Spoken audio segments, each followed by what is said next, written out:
দেখুন, পার্থ ভৌমিক বাবা school teacher ছিলেন, প্রফেসর ছিলেন আমি জানি না, কিন্তু টিচার ছিলেন এটা জানি। শেষ জীবনে রিটায়ার হওয়ার আগে সাসপেন্ড হয়েছিলেন, কী কারণে আমি জানি না। সেই বাড়ির লোকের কাছে অত টাকা এলো কোথা থেকে কি আজ পর্যন্ত 10টা হোটেলে মালিক আছে, অ্যাম্বাসেডর হোটেল থেকে নিয়ে বর্তমান সাংসদ।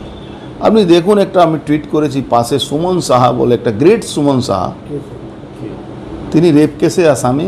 এটা মহিলা কালকে টিভিতে এসে এফআইআরও করেছে, টিভিতে এসে বলেওছে। সেই মহিলা যে রেপ কেসে আসামি সুমন সাহা, সে ওনাকে ফুলের তোড়া দিচ্ছে। আমার কাছে 1 লক্ষ মানুষ এসে সম্বর্ধনা দিয়েছে। কারোর ব্যক্তিগত চরিত্র সম্পর্কে যারা ফুল দিচ্ছে, ফুল দেওয়ার আগে জিজ্ঞেস করবো আপনার ব্যক্তিগত চরিত্র কী। আপনিও তো অনেকের সাথে, আপনি আমার ইন্টারভিউ নিচ্ছেন, আমি জানি আপনি ব্যক্তিগত জীবনে কী করেন, আমার জানা সম্ভব। এরপরে আপনার সাথে আমার ছবি দিয়ে বলবে আপনি এই করেছেন, কী করা যাবে? কিছু করার নেই। আমরা যারা জনপ্রতিনিধি, যারা সত্যি সত্যি মানুষের সাথে মেশে, তারা লক্ষ লক্ষ মানুষের সাথে ছবি তোলে। অর্জুন সিংয়ের সাথে টনি সিংয়ের ছবি ভাইরাল।